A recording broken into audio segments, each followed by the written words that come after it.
Hello everyone, once again welcome back to All About Mathematics. If you like our content, don't forget to like, share and subscribe our channel. So in this video, we are going to discuss complete solutions from June 2015 of linear algebra from part B and part C. So part B and part C ये सारे question जो linear algebra से हैं जून 2015 में आज के इस video में डिस्कस करेंगे. So let us start with the first question and firstly we are discussing part B. Part B के सारे क्वेश्चन डिस्कस करेंगे. So question number 27 first question जो हमने लिया है वो पार्ट बी का है. सो क्वेश्चन कहता है let A and B be n cross n matrices which of the following equals to trace of A square B square. So यहाँ पे हमें चार ऑप्शन दिए हुए हैं. सिंगल करेक्ट होगा, पार्ट बी का क्वेश्चन है.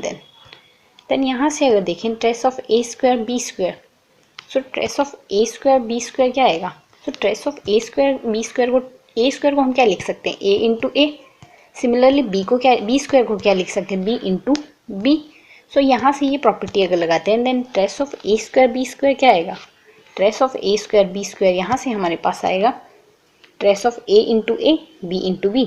Similarly so trace of A into A B into B जो होता है, अगर यहाँ से इस बी को हम आगे की ओर शिफ्ट कर दें देन इस केस में जो ट्रेस बनेगा वो trace of A B B के बराबर ही होगा. सो यहाँ से बी को आगे शिफ्ट करते हैं trace of B A B आएगा, जिसे हम क्या लिख सकते हैं, trace of B A square B. So यहाँ से अगर ऑप्शन देखें देन इसका ट्रेस एंड देन इस मैट्रिक्स का ट्रेस, दोनों का ट्रेस इक्वल आएगा.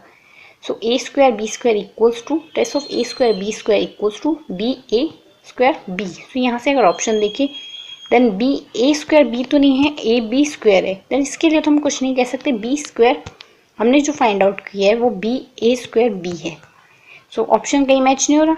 सो नेक्स्ट अगर आगे और ट्रेस निकाले देन यहाँ से इस बी को दोबारा अगर आगे शिफ्ट कर दें देन नेक्स्ट मैट्रिक्स का ट्रेस क्या होगा, नेक्स्ट ट्रेस बनेगा हमारे पास ये बी आगे शिफ्ट होते ही B into A into A. So यहाँ से B into B A into A को क्या लिख सकते हैं, B square into A square, मतलब trace of B square A square. So दोबारा ऑप्शन चेक करते हैं, इन दोनों का ट्रेस इक्वल होगा, trace of A square B square equals to trace of B square A square. Then option में अगर बी स्क्वायर ए स्क्वायर कहीं गिवन हो तो, बट यहाँ पे बी स्क्वायर ए स्क्वायर कहीं नहीं गिवन है. सो दोबारा नेक्स्ट आगे अगर और ट्रेस निकाल देंगे देन यहाँ से क्या आएगा, अब दोबारा बी ए है, देन इस ए को दोबारा आगे शिफ्ट कर देंगे देन क्या आएगा, A B into A. then this one is equals to a into b square a. So दोबारा इनका ट्रेस इक्वल आएगा. So a into B square A अगर ऑप्शन में दिखते हैं a into B square A, so option B यहाँ से correct हो जाएगा. सो हमने सिंपली ट्रेस जिस तरीके से फाइंड आउट किया, अगर यहाँ पे मैट्रिक्स अगर डिफरेंट भी आ जाए तो हम इसी तरीके से यही प्रोसेस लगाते हुए ऑप्शन चेक करेंगे. सिंगल करेक्ट ऑप्शन होगा तो बाकी ऑप्शन को चेक नहीं करेंगे, एंड देन अगर आप चेक भी करके देखें देन ये ऑप्शन नहीं आएंगे. सो यहाँ से ऑप्शन बी करेक्ट आ गया. Now come to the next question. So in the next question, this question is also from part B. Question number 28. Let A be M cross N matrix with rank N with real entries. मतलब A हमें M cross N की matrix दी हुई है जिसकी rank है हमारे पास N entries है हमारे पास real. Then choose the correct statement, कौन सा स्टेटमेंट करेक्ट होगा. सो ऑप्शन ए कहता है हमें AX equals to B has a solution for any B. Option B कहता है AX equals to 0 does not have any solution, does not have a solution. Option C कहता है if AX equals to B has a solution then it is unique. And last option कहता है y dash A for some non zero y where y dash denote the transpose of vector y. So one by one option देखते हैं, but उससे पहले हमें question में क्या given है, ए हमें M क्रॉस N मैट्रिक्स दी है जिसकी रैंक N है. तो M क्रॉस N मैट्रिक्स की रैंक N होती है देन क्या कंडीशन इंप्लाई होती है, M is greater than equals to N. या तो इक्वल्स की कंडीशन होगी देन रैंक N पॉसिबल है उस केस में भी, और या फिर लेस देन होगी देन उस केस में हमारे पास रैंक N आएगी. सो रैंक N आने का मतलब M is greater than equals to N आ रहा है. So if AX equals to B, हमें यहाँ से ये ऑप्शन कह रहा है AX equals to B does not have any solution. मतलब AX इक्वल्स टू B आने का मतलब हमारे पास जो सिस्टम ऑफ इक्वेशन है वो क्या है, सिस्टम ऑफ इक्वेशन हमारे पास होमोजीनियस सिस्टम ऑफ इक्वेशन है, और होमोजीनियस सिस्टम ऑफ इक्वेशन में ट्रिवियल सॉल्यूशन हमेशा एग्जिस्ट करता है. x equals to 0 definitely solution. So definitely अगर इसका सॉल्यूशन होगा देन ये किस तो एग्जिस्ट ही नहीं करेगा कि AX equals to B has no solution. So option B यहाँ से डिस्कार्ड हो गया इस कंडीशन से. हमें यहाँ से ये कंडीशन ही ध्यान रखनी है, होमोजीनियस इक्वेशन में डेफिनेटली एक सॉल्यूशन ट्रिवियल सॉल्यूशन एग्जिस्ट हमेशा करता ही है।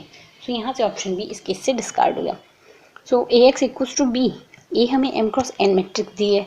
सो अगर एम इक्वल्स टू एन होगा देन इस केस में भी हमारे पास रैंक एन आ जाएगी, और अगर रैंक एन आ रही है देन ये क्या इम्प्लाई कर रहा है, हमारे पास ए इन्वर्टेबल मैट्रिक्स होगी। ए इन्वर्टेबल मैट्रिक्स होगी तो अगर रैंक एन आ गई देन इस केस में कौन सा सॉल्यूशन होगा, यूनिक सॉल्यूशन एग्जिस्ट करेगा।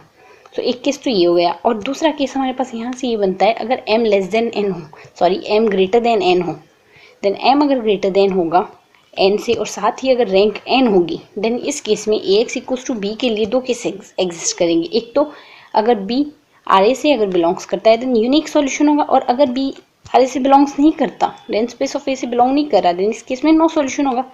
नो सॉल्यूशन इनकंसिस्टेंट सॉल्यूशन के केस में भी बनता है। इनकंसिस्टेंट सॉल्यूशन कब, इनकंसिस्टेंट का केस कब बनेगा हमारे पास, वो केस बनेगा when rank of A does not equals to rank of augmented matrix. तो रैंक ऑफ ऑगमेंटेड मैट्रिक्स की अगर रैंक इक्वल नहीं होगी ए के रैंक से देन इस केस में भी हमारे पास इनकंसिस्टेंट सॉल्यूशन का केस बनेगा। उस केस में जिस केस में हमारे पास क्या होगा, नो सॉल्यूशन का केस बनेगा। तो ये क्या इम्प्लाई कर रहा है, या तो नो सॉल्यूशन होगा, और अगर सॉल्यूशन एग्जिस्ट करेगा तो वो यूनिक सॉल्यूशन एग्जिस्ट करेगा। सो यूनिक सॉल्यूशन एग्जिस्ट करेगा, बट हमें ऑप्शन ए क्या कह रहा है, A x equals to B has a solution for any B. अगर इनकंसिस्टेंट सिस्टम ऑफ इक्वेशन बन जाएगी देन इस केस में नो सॉल्यूशन आएगा। सो यहाँ से बी किसी के कैसा भी बी हो देन इस केस में सॉल्यूशन एग्जिस्ट करेगी, कोई ज़रूरी नहीं है। और अगर A x equals to B में solution has a solution then it is unique. तो ये कंडीशन हमने फाइंड आउट की है, तो यहाँ से ऑप्शन सी करेक्ट हो जाएगा। सो सिंगल करेक्ट होगा यहाँ से। Now come to the next question. So next question की अगर बात करें, ये क्वेश्चन भी हमने पार्ट बी से लिया है, क्वेश्चन नंबर 29। ये क्वेश्चन हमें कहता है the row space of 20 cross 50 matrix A has a dimension 13।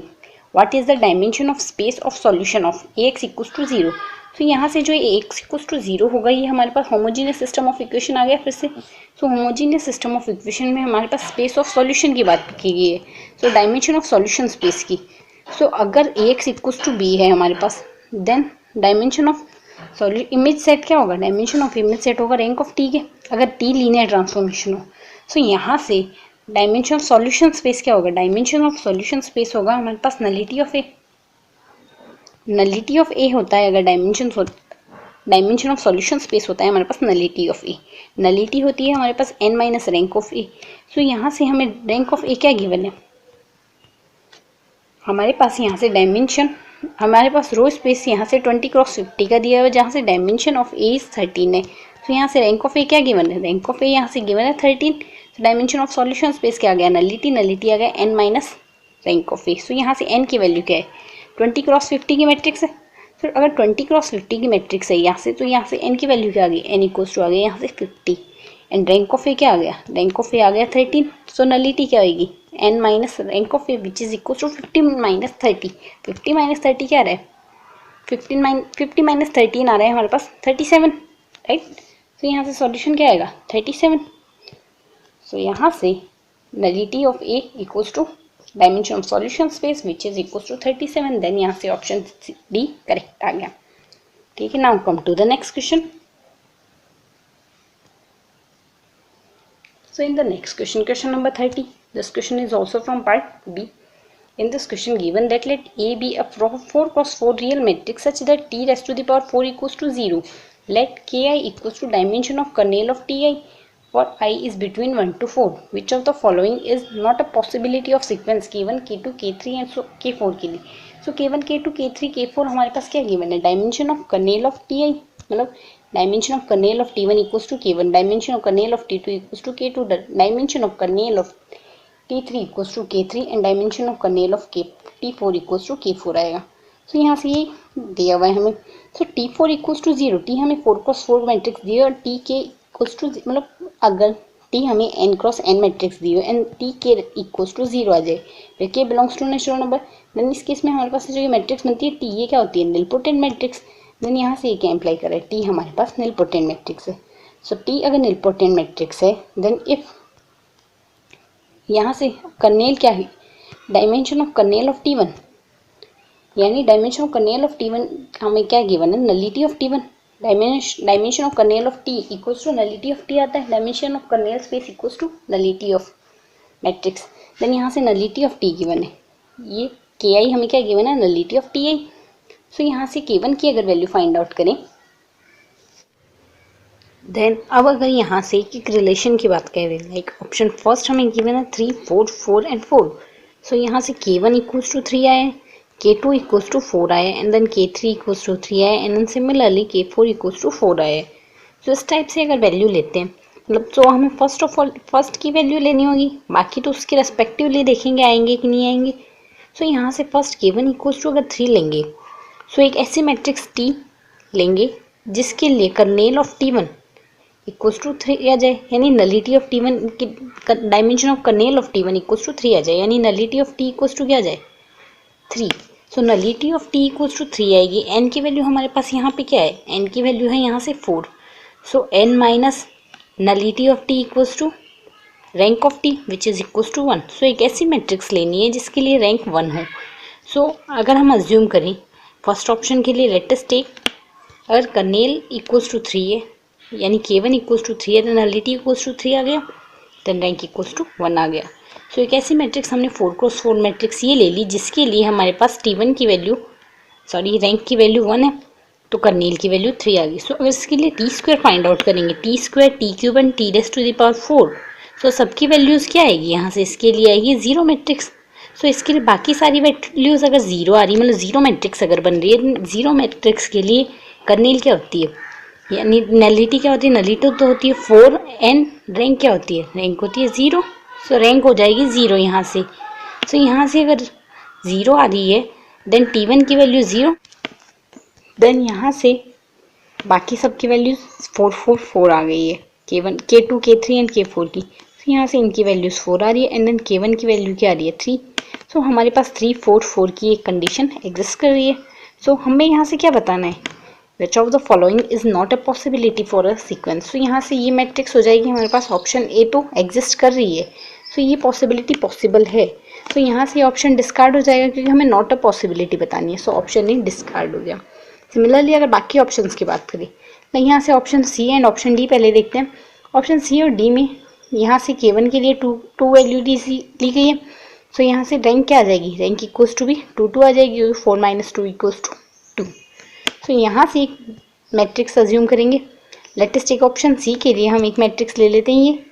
सो ये 2x2 मैट्रिक्स, ये 4x4 मैट्रिक्स है जिसकी रैंक क्या आ रही है, यहाँ से रैंक 2 आ रही है, देन नलिटी भी 2 आएगी। सो अगर इसके लिए T square T cube T raise to the power T square find out करेंगे, देन टी स्क्वायर कम्प्लीटली हमारे पास 0 मैट्रिक्स आ जाएगी। देन टी स्क्वायर अगर 0 आ रही है, देन उसके आगे की हायर पावर भी हमारे पास एग्जैक्टली 0 ही आएगी। So T cube and T raise to the power 4 also 0 matrix. So अगर ये 0 मैट्रिसेस हैं, देन इनके लिए नलिटी क्या आ जाएगी, नलिटी आ जाएगी 4 एंड रैंक आ जाएगी 0। तो यहाँ से रैंक और नलिटी क्या आई थी, 2 एंड 2। तो हमारे पास ऑप्शन सी के लिए 2 4 4 वाली कंडीशन फुलफिल हो रही है। तो यहाँ से ये कंडीशन भी पॉसिबल है, बट हमें नॉट अ पॉसिबिलिटी बतानी है, दैट इज़ वाई यहाँ से ऑप्शन ये भी डिस्कार्ड हो गया। तो यहाँ से 2 ऑप्शंस तो हमारे पास डिस्कार्ड हो गए। सिमिलरली ऑप्शन सी के लिए लेते हैं एक मैट्रिक्स, रैंक होगी 2, नलिटी होगी 2। देन हमारे पास इसके लिए मैट्रिक्स कौन सी हमने एज्यूम कर ली है, इसके लिए रैंक 2 है। सो रैंक यहाँ से 2 आ गई, रैंक अगर 2 आ गई, देन इसके लिए टी स्क्वायर अगर फाइंड आउट करते हैं, देन टी स्क्वायर मैट्रिक्स हमारे पास ये बनेगी। इस मैट्रिक्स में एक सिंगल एलिमेंट नॉन जीरो है, सो इसकी रैंक क्या आ गई, रैंक 1 आ गई। देन नलिटी क्या आएगी, नलिटी आएगी 3 and minus rank equals to nullity. And then T cube अगर यहाँ से फाइंड आउट करेंगे, देन टी क्यूब हमारे पास कम्प्लीटली 0 मैट्रिक्स आएगी। अगर टी क्यूब 0 है, then higher power T raise to the power 4 also 0 matrix. तो ये भी आ गई 0। तो यहाँ से इनके लिए नलिटी क्या आ गई, इनके लिए नलिटी 4, तो के की वैल्यू आ गई 4। एंड देन यहाँ से के की वैल्यू क्या है, यहाँ से के की वैल्यू है नलिटी है, यहाँ से नलिटी क्या आई है, तो यहाँ से इनके लिए नलिटी आ गई 4 एंड देन इसके लिए नलिटी आएगी 3 क्योंकि इसकी रैंक है 1। एंड देन इसके लिए नलिटी आई है 2 एंड देन रैंक भी है इसके लिए 2। सो 2 3 4 4। सो 2 3 4 4 के लिए हमारे पास ये ऑप्शन भी फुलफिल हो रहा है, ये भी कंडीशन पॉसिबल है। सो ए ऑप्शन डिस्कार्ड हो गया, सी ऑप्शन डिस्कार्ड हो गया, डी ऑप्शन डिस्कार्ड हो गया, बचा कौन सा ऑप्शन है, option B. So option B यहाँ से करेक्ट ऑप्शन होगा सिंगल करेक्ट के लिए, not a possibility, that is यहाँ से ऑप्शन बी करेक्ट हो गया। So now come to the next question. So in this question, given a 4 cross 4 real matrix A such that T R4 to R4 हमें transformation given है, be the linear transformation defined by AV TV equals to AV, where the think of R4 as the set of real 4 cross 1 matrix. For which choice of A given below do image of T and the image of T square have respective dimensions 2 and 1? Star denotes a non-zero entry. So यहाँ से question में क्या given है पहले ये देखना होगा, तभी हम ऑप्शंस पे आएंगे. सो R4 4 क्रॉस 4 एक रियल मैट्रिक्स A गिवन है, T हमारे पास एक ट्रांसफॉर्मेशन गिवन है R4 टू R4 जिस टाइप से डिफाइन है TV equals to AV and the set R4 as the set of real 4 cross 1 matrices. यहाँ से जो V given है ये 4 cross 1 matrices में है. For choice of A given below. So यहाँ से A की कौन सी चॉइस के लिए image of T and image of T square respectively 2 and 1 आएगी. So image of T. So dimension of image of T equals to क्या आएगा? Dimension of image of T equals to rank of T. And then dimension of rank of T आ गया यहाँ से. सो यहाँ से इसके लिए जो इसकी रैंक आएगी वो इमेज ऑफ टी के लिए वो इमेज ऑफ टी की डायमेंशन हो जाएगी. तो यहाँ से इमेज ऑफ टी की डायमेंशन क्या आएगी? Rank of A. And image of T square की डायमेंशन क्या आएगी? Rank of A square. So यहाँ से डायमेंशन अगर 2 आ रही है एंड 1 आ रही है, so dimension of image of T की डायमेंशन क्या है? 2 गिवन है. So rank of T equals to क्या आनी चाहिए? 2. तो यहाँ से ए की रैंक क्या आनी चाहिए? 2 एंड ए स्क्वायर की रैंक क्या आनी चाहिए? 1. सो सिर्फ हमें यही फाइंड आउट करना है. सो अगर यहाँ से देखते हैं ऑप्शन ए के लिए, सो ए के लिए अगर देखें देन स्टार यहाँ से नॉन जीरो एंट्रीज है. सो स्टार अगर यहाँ से नॉन जीरो एंट्रीज है देन इसके लिए रैंक क्या होगी? सो अगर यहाँ से एक कॉलम और एक रो तो कम्प्लीटली इसके जीरो है, यहाँ से 2 कॉलम जीरो है. सो यहाँ से इसके लिए 2 तो नलिटी डेफिनेटली होगी, 2 से ज़्यादा भी हो सकती है. तो यहाँ से अगर हाईएस्ट हमें रैंक निकालने के लिए ना हाईएस्ट सब मैट्रिक्स लेनी होती है जिसके लिए डिटर्मिनेंट नॉन जीरो आ जाए. सो डिटर्मिनेंट अगर नॉन जीरो आ जाएगा देन इस केस में हमारे पास जो हाईएस्ट ऑर्डर सब मैट्रिक्स होगी देन उसका जो ऑर्डर होगा वो हमारे पास इसके लिए रैंक हो जाएगी.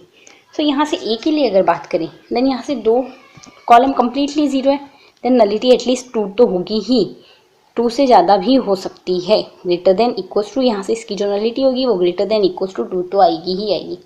बट यहाँ से अगर देखें देन यहाँ से अगर ये सब मैट्रिक्स लेते हैं देन अगर इस मैट्रिक्स की बात करें 2 क्रॉस 2 की देन ये हमारे पास क्या होगी? Upper triangular matrix. So upper triangular matrix हो देन डायगोनल एलिमेंट्स का मल्टीप्लिकेशन करने पर हमारे पास डिटर्मिनेंट आ जाएगा और हमें यहाँ से स्टार नॉन जीरो एंट्रीज दी है. सो 2 नॉन जीरो एंट्रीज को मल्टीप्लाई करेंगे देन लास्ट एंट्री क्या आएगी हमारे पास? नॉन जीरो ही आएगी ना. सो यहाँ से इसके लिए 2 क्रॉस 2 का एक हाईएस्ट ऑर्डर सब मैट्रिक्स मिल गई जिसके लिए डिटर्मिनेंट क्या रहा है? Non zero. तो यहाँ से इसके लिए रैंक क्या होगी?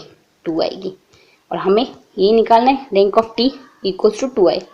सो ये कंडीशन यहाँ से डिस्कार्ड नहीं होगी. सिमिलरली अगर इस ऑप्शन के लिए बात करें ऑप्शन बी के लिए यहाँ से भी यही प्रॉब्लम आ रही है, यही पॉसिबिलिटी आ रही है. मतलब यहाँ से 2 कॉलम जीरो आ रहे हैं देन नलिटी एटलीस्ट 2 तो होगी एंड देन यहाँ से ये 2 क्रॉस 2 का सब मैट्रिक्स मिल गया ना, डायगोनल मैट्रिक्स है ये. 2 क्रॉस 2 के लिए अगर देखें देन डायगोनल एलिमेंट का मल्टीप्लिकेशन डिटरमिनेंट हो जाएगा देन नॉन जीरो एंट्रीज आएगी. इसके लिए भी रैंक क्या आएगी? 2. सिमिलरली ऑप्शन सी की बात करें देन यहाँ से भी ये 2 क्रॉस 2 का मिल गया देन रैंक क्या आ गई? 2. एंड देन यहाँ से अगर देखिए देन ये 2 भी हो सकता है एंड 0 भी, 2 भी हो सकती है इसकी रैंक और 1 भी हो सकती है क्योंकि यहाँ से स्टार नॉन जीरो एंट्रीज ली गई. सो अगर यहाँ से ये नॉन जीरो एंट्रीज सारी 1 1 कर देते हैं देन इस केस में क्या आएगा? डिटरमिनेंट 0 आ जाएगा ना 2 क्रॉस 2 के लिए. तो इसकी रैंक क्या आएगी? इसकी रैंक सिर्फ 1 आएगी. तो रैंक अगर 1 आएगी देन यहाँ से इस केस में ऑप्शन डी हमारे पास क्या हो जाएगा? डिस्कार्ड हो जाएगा क्योंकि स्टार हमें सिर्फ नॉन जीरो एंट्रीज दी हुई है. देन नॉन जीरो एंट्रीज हम कुछ भी पॉसिबिलिटी ले सकते हैं. देन इसकी रैंक क्या आएगी? इसकी रैंक 1 आएगी. अगर इसकी रैंक 1 आ रही है then image set dimension of image set of T equals to क्या आएगा? Dimension of image set of T equals to 1 आ जाएगी ना हमारे पास. तो यहाँ से ऑप्शन डिस्कार्ड हो जाएगा. हमने यही से एक ऑप्शन तो डिस्कार्ड कर दिया. सो अब ए स्क्वायर अगर निकालते हैं, वैसे तो हमने ऑप्शन डी यहाँ से डिस्कार्ड कर दिया है और अगर ए स्क्वायर भी हम निकाल के देखिए देन ए स्क्वायर में भी हमारे पास ये पॉसिबिलिटीज हो सकती है। तो ए ऑप्शन डी को तो हमने पहले डिस्कार्ड कर दिया। देन यहाँ से हमें ए स्क्वायर निकालने की कोई ज़रूरत नहीं है, but still if you just want to check, then अगर ए स्क्वायर निकालेंगे देन कुछ इस टाइप की मैट्रिसेस बनेगी। यहाँ से स्टार एंट्रीज जरूरी नहीं है नॉन जीरो ही आई, क्योंकि यहाँ से इनका जो मल्टीप्लिकेशन हुआ है स्टार से, थर्ड रो को अगर थर्ड रो से इंटू करेंगे देन दो, एक एंट्री +1 एंड दूसरी एंट्री -1 हो, या फिर कुछ इस टाइप से एंट्रीज हो जिस वजह से ये जीरो भी आ सकती है। बट यहाँ से ऑप्शन डी डिस्कार्ड हो गया, देन इसके लिए ए स्क्वायर निकालने की जरूरत नहीं है। बट अगर ऑप्शन सी की बात करें, हमें ये गिवन है, तो इसके लिए हमें ए स्क्वायर निकालनी होगी। तो अगर इसके लिए ए स्क्वायर निकालते हैं, देन इसके लिए ए स्क्वायर निकालेंगे, देन कुछ इस टाइप की मैट्रिक्स बनेगी। देन इसके लिए रैंक क्या आएगी, रैंक हाईएस्ट ऑर्डर सब मैट्रिक्स जिसका डिटरमिनेंट नॉन जीरो। तो यहाँ से ये 2 आ गया ना, का मल्टीप्लिकेशन करने से नॉन जीरो एंट्री आएगी। तो इसके लिए rank of T A square equals to क्या आया 2। बट हमें यहाँ से क्वेश्चन में क्या गिवन है, dimension of T square equals to क्या है 1। दैट्स वाई यहाँ से ऑप्शन सी भी डिस्कार्ड हो गया।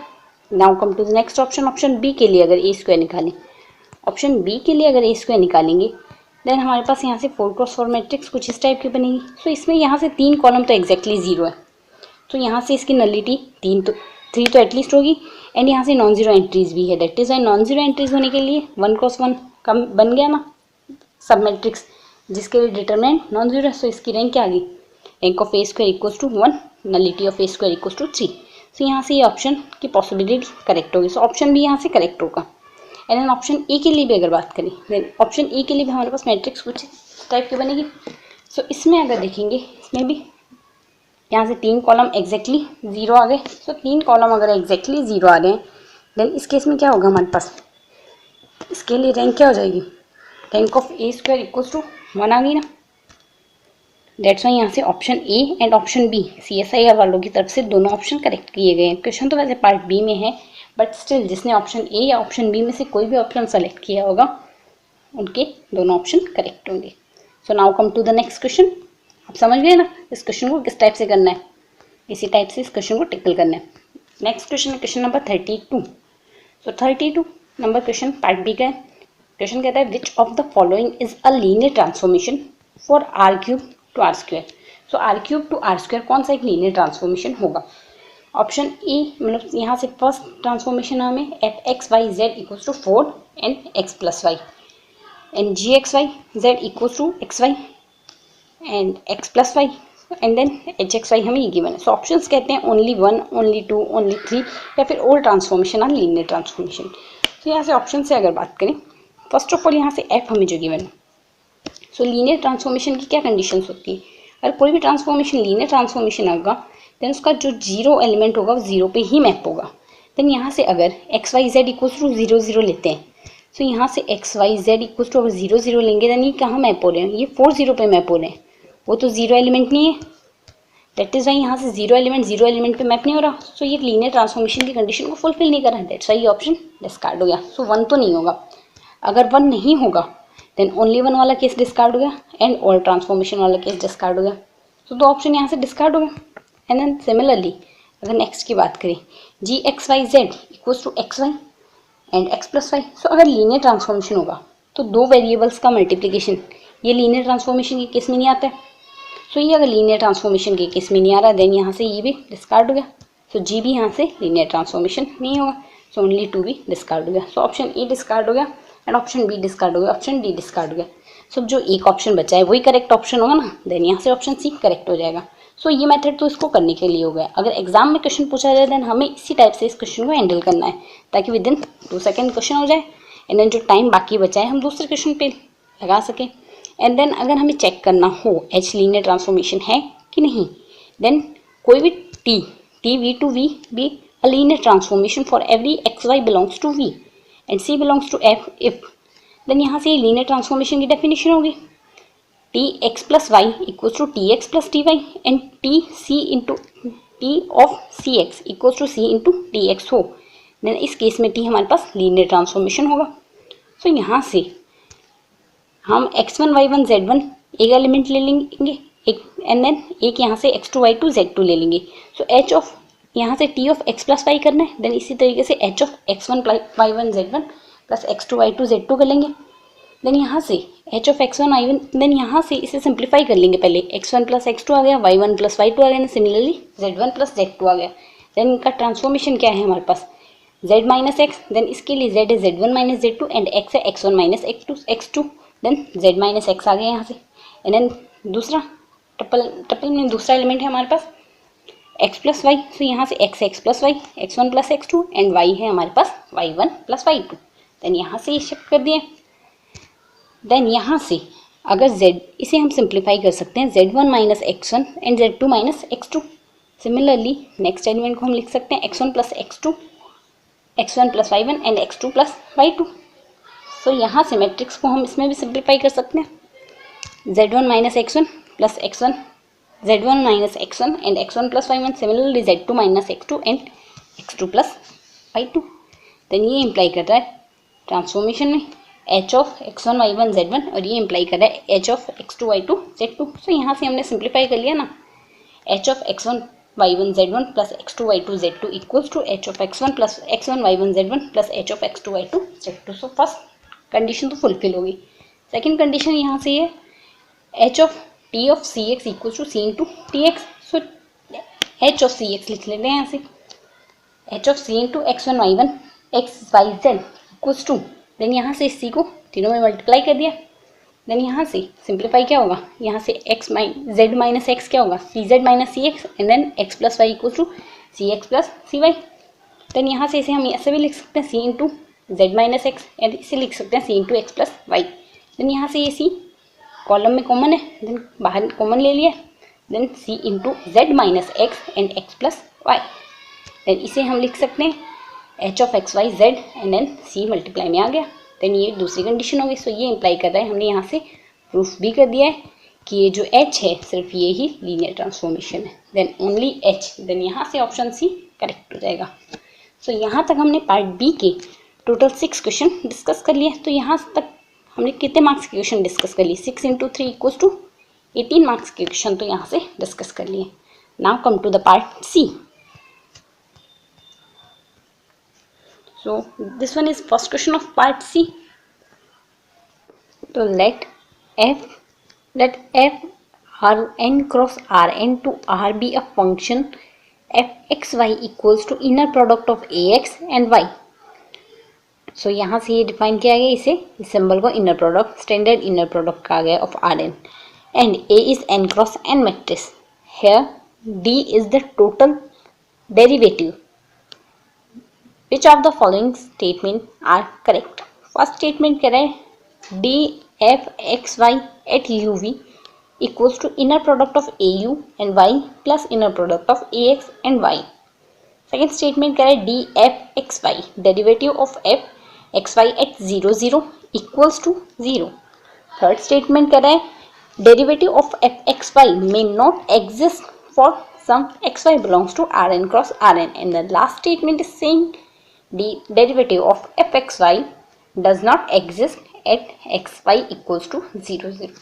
तो यहाँ से वन बाई वन स्टेटमेंट देखेंगे। तो सबसे पहले गिवन क्या है, गिवन है f of x Y equals to inner product of A X and Y and d यहाँ से डेरिवेटिव ऑफ f दिया हुआ है, जहाँ से f R N cross R N to R पे मैपिंग है। तो यहाँ से इनर प्रोडक्ट को अगर देखिए ना, इनर प्रोडक्ट को हम इस टाइप से डिफाइन कर सकते हैं, inner product of A X Y equals to Y transpose and A X Y. तो इस तरीके से लिख सकते हैं, या फिर इस टाइप से भी लिख सकते हैं ए एक्स का whole transpose into y. So A x का होल ट्रांसपोज को हम क्या लिख सकते हैं, x transpose A transpose and n y as it is. So यहाँ से एफ ऑफ एक्स वाई को हम इन दो टाइप से लिख सकते हैं। तो यहाँ से derivative of F x Y क्या आएगा, एक्स वाई यहाँ से फंक्शन ऑफ सेवरल वेरिएबल्स है, सो इसका डिफ्रेंशिएशन करेंगे, देन इस टाइप से करेंगे जैकोबियन मैट्रिक्स अकॉर्डिंग। सो यहाँ से अगर इसका डिफ्रेंशिएशन करेंगे, देन फर्स्ट ऑफ ऑल यहाँ से ये जो मैट्रिक्स ट्रांसफॉर्मेशन में आएगा, ये हमारे पास 1 क्रॉस 2 में आएगा मैट्रिक्स, जिसमें फर्स्ट कॉलम का फर्स्ट एलिमेंट आएगा a11 आएगा हमारे पास del by del x f of x y and then second element यहाँ से आ जाएगा del of del y of F x y. So यहाँ से derivative of F x y अगर निकालते हैं, देन derivative of F x y यहाँ से क्या आएगा, इसका डेरिवेटिव क्या आएगा एक्स के रेस्पेक्ट में, यहाँ से एक्स के रेस्पेक्ट में करेंगे, देन एफ एक्स वाई की फॉर्म ये लेंगे। तो एक्स के एक्स के रेस्पेक्ट में अगर डिफ्रेंशिएशन होगा देन क्या आ जाएगा, वाई ट्रांसपोज ए। तो सिंपली यहाँ से वाई ट्रांसपोज ए आ गया। एंड देन वाई के रेस्पेक्ट में करेंगे देन ये फॉर्म लेंगे एफ ऑफ एक्स वाई की। सो यहाँ से वाई के रेस्पेक्ट में अगर डिफ्रेंशिएशन होगा देन वैल्यू क्या आएगी, एक्स ट्रांसपोज ए ट्रांसपोज। तो हमें वैल्यू कहाँ निकालनी है, यू वाई के रेस्पेक्ट में। सो यू वाई के रेस्पेक्ट में यहाँ से वैल्यू क्या आ जाएगी, या मल्टीप्लिकेशन करा देंगे मैट्रिसेस का।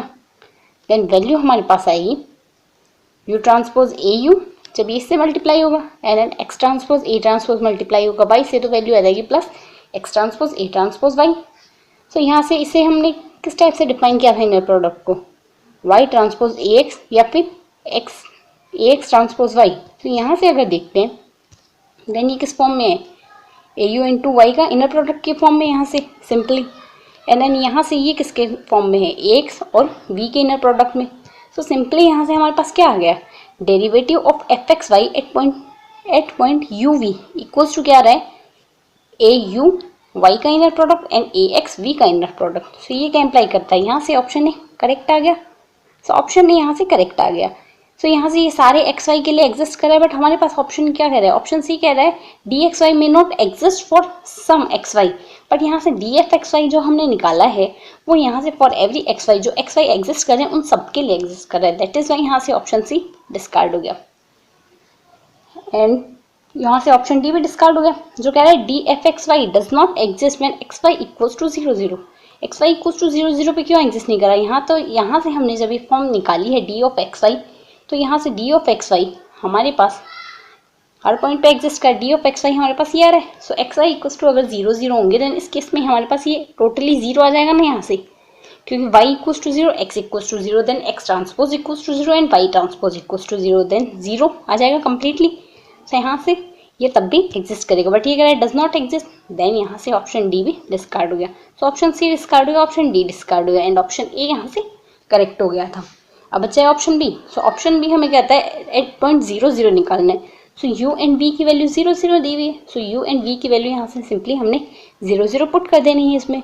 सो यहाँ से u की वैल्यू जब 0 पुट कर, यहाँ से 0 0 पुट किया देन लेफ्ट हैंड साइड तो इस फॉर्म में आ गया, राइट हैंड साइड क्या आएगी, u इक्वल्स टू 0 रखेंगे then a into u equals to क्या आ जाएगा 0 and y as it is आ गया। सिमिलरली यहाँ से a ऑफ x a x तो एज इट इज आ गया एंड v इक्वल्स टू 0 आ गया। सो हमारे पास क्या है 0 y का inner product and a x 0 का inner product. So overall value क्या है 0। सो यहाँ से हमें क्या कहा गया, ये कहा गया d of x Y 8.00 equals to 0। Then यहाँ से option A and option B correct हो गए। सिंपल प्रोसेस लगाई है एंड ऑप्शन ए और बी को करेक्ट कर दिया है। Now come to the next question. So in the next question let F R to R be a continuous function such that integration over Rn mod of fx dx is less than infinite. Let A be a real n cross n invertible matrix and for xy belongs to Rn let xy denotes ये inner product given है standard inner product of xy in Rn, मतलब ये symbol यहाँ से inner product के रूप में define है। Then integration over Rn of F A x exponential I inner product of Y x D X. Then यहाँ से ये बताना है इसकी वैल्यू क्या आएगी। तो यहाँ से अगर इसकी वैल्यू निकालनी है देन क्या प्रोसेस करनी है। फर्स्ट ऑफ ऑल क्वेश्चन में क्या गिवन है, एफ हमें Rn टू Rn एक कॉन्टिन्यूस फंक्शन गिवन है जिसमें integration over Rn mode of F x D x is less than infinite, यानी ये डिफाइन है फाइनाइट वैल्यू आएगी इसकी कोई। तो इसकी वैल्यू फाइनाइट गिवन है। सो इसकी अगर फाइनाइट गिवन है देन आगे क्या दिया है, A N cross n invertible matrix है, यानी ए इनवर्स हमारे पास एग्जिस्ट करता है for real x y belongs to R n. ये इनर प्रोडक्ट डिफाइन किया हुआ है, देन इसकी वैल्यू निकालनी है। सो यहाँ से इसकी वैल्यू निकालने के लिए लेटेस्ट टेक यहाँ से हमें एफ ए एक्स गिवन है। सो एफ ए एक्स अगर गिवन है let A x equals to T, since A invertible given है देन यहाँ से ए इन्वर्टिबल है देन इसका एन क्रॉस एन मैट्रिक्स है, देन इसका एक यूनिक सॉल्यूशन आएगा, वो आएगा X equals to A inverse T, क्योंकि A N cross N matrix है, एन इन्वर्टिबल है, देन इसका सॉल्यूशन क्या आएगा unique, A x equals to T के लिए यूनिक सॉल्यूशन मिलेगा। So x equals to A inverse T आ गया। सो अगर x equals to A inverse T आया है देन यहाँ से डी एक्स क्या आएगा, d x Y equals to d T by determinant of A आएगा ना। सो यहाँ से हमें जो f A x exponential I inner product of Y x D x जो गिवन है, देन इसकी जगह हम पुट कर देंगे ए एक्स की जगह टी पुट कर देंगे, then integration of F T exponential I Y X की जगह हमने यहाँ से ए इनवर्स टी पुट कर देना है, तो A inverse T d T y determinant of A आ गया यहाँ से। तो यहाँ से ये वैल्यू आ गई। अब अगर हमने प्रीवियस क्वेश्चन में भी इनर प्रोडक्ट डिफाइन किया है, मतलब प्रीवियस क्वेश्चन में हमने ये देखा है अगर inner product x equals to Y अगर हमें गिवन हो तो एक्स वाई का इनर प्रोडक्ट क्या आएगा, यहाँ से हम इसे लिख सकते हैं एक्स वाई ट्रांसपोज या फिर वाई एक्स ट्रांसपोज। तो इस तरीके से अगर लिखें देन यहाँ से वाई ए इनवर्स डी का इनर प्रोडक्ट क्या डिफाइन होगा, यहाँ से ये इनर प्रोडक्ट यहाँ से डिफाइन होगा हमारे पास y transpose A inverse T as it is. So यहाँ से ये हमारे पास आया y transpose A inverse T. हम इसे ऐसे भी लिख सकते हैं, मैट्रिक्स का एसोसिएटिव प्रॉपर्टी को होल्ड करती है मैट्रिक्स मल्टीप्लिकेशन। तो यहाँ से इसे हम सिंप्लीफाई कर सकते हैं A inverse T transpose into Y, और टी यहाँ से इसमें डिफाइन हो गया ना, तो यहाँ से ये इसमें डिफाइन हो गया। तो ये वैल्यू हमने यहाँ से वाई ए इनवर्स टी के इनर प्रोडक्ट में यहाँ पे पुट कर दी है। सो ये सिंप्लीफाई हो गया A inverse transpose y T and d T by A. So यहाँ से अगर सॉल्यूशन देखें देन ऑप्शन ए क्या कहता है, हमारे पास जो ऑप्शन ए आया उसके सिमिलर आए, दैट्स वाई यहाँ से ऑप्शन ए करेक्ट हो गया। तो सिंपल प्रोसेस लगा के हमने यहाँ से ऑप्शन ए करेक्ट कर दिया।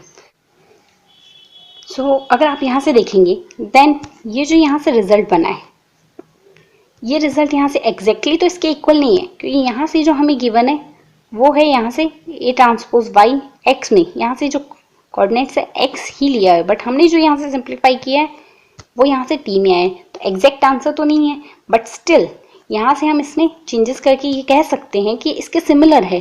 देन अभी तक तो यहाँ से इसका एग्जैक्ट एक्सप्लेनेशन मुझे ये मिला है, दैट इज़ वाई यहाँ से ये ऑप्शन करेक्ट होगा। बट स्टिल यहाँ से ये एक्स एकदम सिंप्लीफाई नहीं हुआ है टी से, क्योंकि यहाँ से ये स्टिल टी है और हमने ए एक्स इक्वल्स टू टी लिया है। देन यहाँ से क्या आएगा, ये टी की जगह अगर ए एक्स ट्रांसफॉर्म करेंगे देन रिजल्ट में भी चेंजेस। बट यहाँ से अगर सिंप्लीफाई करके देखते हैं देन ये रिजल्ट जो हमारे पास यहाँ से आया है, ये रिजल्ट हमारे पास ऑप्शन ए के ही सिमिलर है। देन यहाँ से कौन सा ऑप्शन करेक्ट होगा, ऑप्शन ए करेक्ट होगा।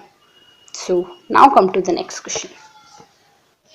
Let A n cross n complex matrix A satisfy e raised to the power a equals to in the n cross n identity matrix. यहाँ से in n cross n identity matrix where k is positive integer greater than 1. Suppose 1 is not an eigenvalue of A, then which of the following statement are necessarily correct? तो A हमें n cross n matrix given है जिसके लिए A rest to the power के equals to आई, ये relation satisfy होता है। Then और साथ ही गिवन है 1 is not an eigen value of A, then कौन सा स्टेटमेंट करेक्ट होगा? Option A saying A is diagonalizable, second statement is saying A plus A square plus A rest to so on A rest to the power के minus 1 equals to 0 the n cross n zero matrix, and third statement is saying trace of a plus trace of a square and so on trace of a raised to the power k minus 1 equals to minus n, and the last statement is saying a inverse plus a minus 2 and so on a raised to the power minus k minus 1 equals to minus of in. so one by one अगर options देखिए then यहाँ से हमें a raised to the power k equals to क्या given है, identity. सो अगर a raised to the power k equals to हमें identity given है then A rest to the power के माइनस 1 इक्वल्स टू 0 आएगा। सो अगर के इक्वल्स टू 3 के लिए स्टार्ट करते हैं तो के इक्वल्स टू 3 के लिए अगर देखते हैं देन यहाँ से इसके लिए A rest to the power 3 equals to identity आ जाएगा, then A rest to the power 3 minus 1 equals to 0 आ जाएगा। सो इसके फैक्टर्स हमें आते हैं करने, इसके फैक्टर्स हम इजीली कर सकते हैं, A minus 1 into A square plus A plus 1 equals to 0। So every matrix satisfy its characteristic polynomial. Then यहाँ से अगर देखें देन ए की तो आइगन वैल्यूज़ हमें गिवन है, ए की 1 तो आइगन वैल्यू बिल्कुल नहीं होगी। सो 1 अगर आइगन वैल्यू नहीं होगी then A equals to identity तो पॉसिबल है ही नहीं ना, क्योंकि ए इक्वल्स टू आइडेंटिटी होगा देन उसकी तो सारी आइगन वैल्यूज 1 ही होगी। देन इस केस में ए आइडेंटिटी तो होगा नहीं, then A does not equals to identity आ गया। सो यहाँ से क्या आएगा, ए square plus A plus 1 equals to 0 आएगा ना। So A square plus A plus 1 equals to 0 आएगा। हमने यहाँ से के इक्वल्स टू 3 लिया है। सो ये क्या इम्प्लाई करता है, A square plus A plus 1 equals to 0। Then यहाँ से अगर ऑप्शन बी देखेंगे, कह रहा है A square plus A raise to the power k -1, यानी A plus A square equals to 0। But A square plus A plus 1 आ रहा है हमारे पास, यहाँ से ये माइनस ऑफ आई आएगा, दैट इज आई यहाँ से। सो यहाँ से ये ऑप्शन डिस्कार्ड हो गया, ऑप्शन बी डिस्कार्ड हो गया। देन यहाँ से अगर आगे सिंप्लीफाई करें, देन इसके लिए अगर ट्रेस निकालेंगे, then A square plus identity equals to अगर 0 आए, देन ट्रेस अगर अप्लाई करें, then trace of A square plus A plus identity equals to trace of 0 matrix which is equals to 0। Then यहाँ से क्या आएगा, trace of A square plus trace of A plus trace of identity equals to 0। Then यहाँ से trace of identity matrix क्या आएगा, अगर n cross n की आइडेंटिटी मैट्रिक्स होगी, देन इसके लिए ट्रेस क्या आएगा n, क्योंकि इसके सारे डायगोनल एलिमेंट्स क्या होंगे 1 1 1, सो इनका सम सारा n टाइम्स क्या होगा n। देन यहाँ से trace of A square plus trace of A equals to minus of n आ जाएगा, यहाँ से राइट हैंड साइड में जाएगा तो। देन यहाँ से कौन सा ऑप्शन करेक्ट होगा, ये इम्प्लाई कर रहा है यहाँ से अगर यहाँ से हमने k इक्वल्स टू 3 अज्यूम किया है, देन यहाँ से trace of A plus trace of A square equals to -n आ गया ना। देन यहाँ से ऑप्शन सी करेक्ट हो गया। So now come to the next options. Next options हमें क्या कहते हैं, यहाँ से हमारे पास n इक्वल्स टू 3 आएगा, कि हमने 3 क्रॉस 3 मैट्रिक्स ली है। सो अगर यहाँ से नेक्स्ट ऑप्शंस देखें, यहाँ से A square plus A plus identity equals to 0 है, देन ये क्या इम्प्लाई कर रहा है, यहाँ से ए इनवर्स से ऑपरेट कराएं, यहाँ से दोनों साइड ए इनवर्स से अगर ऑपरेट कराएंगे, देन इसमें क्या सिंप्लीफाई हो जाएगा, यहाँ से ए आ जाएगा, ये आइडेंटिटी में चेंज हो जाएगा और यहाँ से ए इनवर्स आ जाएगा ऑपरेट कराने पर। तो यहाँ से ये 0 ही रहेगा, 0 इंटू ए इनवर्स या A inverse into 0 equals to 0।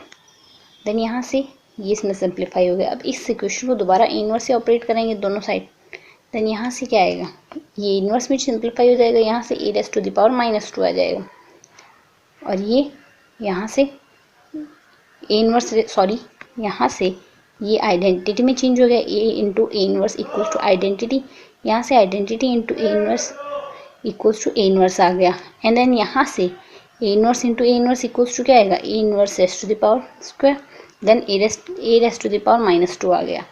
Then ये सिंप्लीफाई होकर वैल्यूज आई है, A inverse plus A raise to the power -2 equals to identity आ गया, फिर से माइनस ऑफ आइडेंटिटी। देन ये क्या इम्प्लाई कर रहा है, यहाँ से ऑप्शन डी भी करेक्ट हो गया।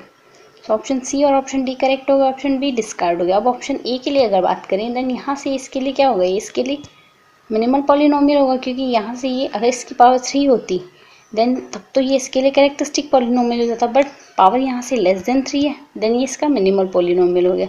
और एवरी मैट्रिक्स सेटिस्फाई इस minimal polynomial, that is why यहाँ से इसका मिनिमल पॉलिनोमियल होगा। तो अगर अभी इसका मिनिमल पॉलिनोमियल है, देन इसके रूट्स क्या आएंगे, इसके रूट्स अगर देखेंगे, देन इसके रूट्स डिस्टिंक्ट मिलेंगे एंड नॉन रिपीटेड रूट्स हैं। Then distinct and non repeated roots, सारे रूट्स डिस्टिंक्ट है, मतलब नॉन रिपीटेड है सारे। मतलब अगर मिनिमल पॉलिनोमियल में रिपीटेड रूट्स आ जाए, देन इस केस में मैट्रिक्स डायगोनलाइजेबल नहीं होगी, बट यहाँ से नॉन रिपीटेड रूट्स आए हैं सारे, देन ये क्या इम्प्लाई करेगा, नॉन रिपीटेड रूट्स है, then A is diagonalizable. Then यहाँ से ऑप्शन ए करेक्ट हो गया। तो यहाँ से option A, C and D are correct options. So now come to the next question.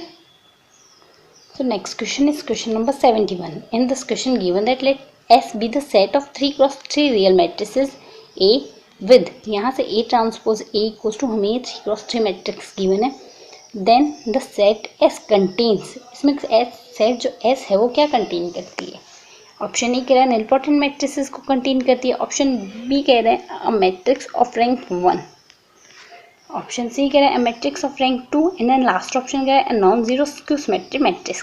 सो यहाँ से अगर इसके लिए बात करें, first of all A transpose A हमें गिवन है, क्वेश्चन में गिवन है हमें 3 क्रॉस 3 मैट्रिसेस का सेट है एस, और ए ट्रांसपोज ए हमें ये मैट्रिक्स गिवन है। सो यहाँ से ए ट्रांसपोज ए जो मैट्रिक्स गिवन है, इसके लिए क्या क्या प्रॉपर्टी देख रहे हैं हम।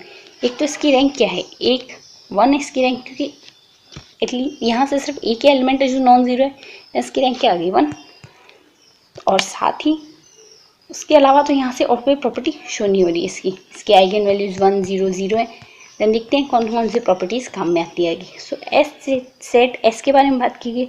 सो ये तो हमें पता है, rank of A equals to rank of A transpose equals to rank of A transpose equals to rank of A transpose A. So यहाँ से ए ट्रांसपोज ए की रैंक हमारे पास क्या है 1, देन रैंक ऑफ ए की क्या आ गई हमारे पास 1, तो rank of A equals to 1 आ गया। So rank of A equals to अगर 1 आता है देन यहाँ से ऑप्शन की अगर बात करें एस कंटेन्स, एस क्या कंटेन करता है, मैट्रिक्स ऑफ रैंक 1। सो यहाँ से हमारे पास रैंक 1 की मैट्रिक्स ही आएगी ना ए। सो यहाँ से ऑप्शन बी करेक्ट हो गया। सो अगर रैंक 1 की मैट्रिक्स आ रही है, सो रैंक 1 की एक मैट्रिक्स हमारे पास ये भी है और ये मैट्रिक्स क्या है, इसके सारी आइगन वैल्यूज 0 है, बट ये मैट्रिक्स अपने आप में नॉन जीरो है क्योंकि यहाँ से एक एलिमेंट नॉन जीरो है। सो ये नॉन जीरो मैट्रिक्स जिसकी आइगन वैल्यूज 0 है, कौन सी मैट्रिक्स होती है, निलपोटेंट मैट्रिक्स की प्रॉपर्टी है ये तो। देन यहाँ से ऑप्शन ए करेक्ट हो गया, एस कंटेन्स अनइम्पोर्टेंट मैट्रिक्स। तो ऑप्शन ए करेक्ट हो गया, ऑप्शन बी करेक्ट हो गया। ऑप्शन सी और डी के लिए अगर देखें देन यहाँ से ऑप्शन सी डी तो हमें कह रहा है, यहाँ से अगर ऑप्शन ए करेक्ट हो गया मैट्रिक्स ऑफ रैंक 1। सो यहाँ से ए तो सारी रैंक 1 की ही मैट्रिक्स होगी और एस यहाँ से सारी ए मैट्रिसेस को कंटेन करता है। सो यहाँ से रैंक 2 की तो कोई मैट्रिक्स ये कंटेन ही नहीं कर सकता। सो ऑप्शन सी तो यहाँ से डिस्कार्ड हो गया। एंड ऑप्शन डी के लिए अगर देखें non zero skew symmetric matrix.